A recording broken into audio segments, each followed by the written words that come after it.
Sudarlun, Kepolisian di Nagan Raya Kamis siang menjelang sore resmi melakukan penahanan terhadap pria berinisial BS, seorang pejabat penyalur beras bagi masyarakat miskin atau raskin yang bertugas di kantor camat Darul Makmur, Kabupaten setempat. BS ditahan polisi setelah sebelumnya dilakukan penangkapan terkait dugaan tindak pidana korupsi.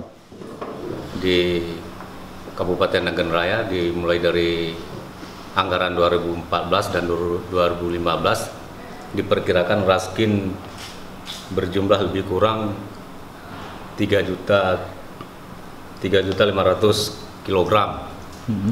Ya, jadi yang diselewengkan di sini dianggarkan oleh BPKP pada saat itu, hasil audit BPKP ditemukan kerugian negara sebesar 929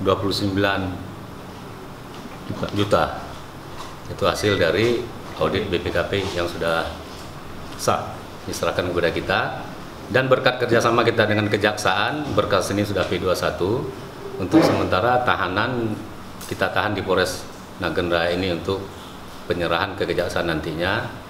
Dalam arti kata kita tahan ini supaya tidak melarikan diri, yang pertama, tidak menghilangkan barang-barang bukti, itu proses penyerahan ke Kejaksaan nantinya. Ya, untuk sementara pendalaman kita ada sebagian katanya dana yang sudah dipakai untuk pribadi, untuk kegiatan sendiri, ada beli sepeda motor, ada itu akan kita sita nantinya. Nah, berarti raskin selama ini memang dijual oleh pelaku, Pak?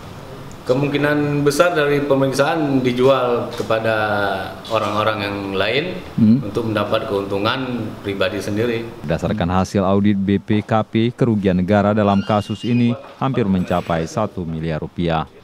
Dari Sukamakmur, Dedi Iskandar, Serambion TV.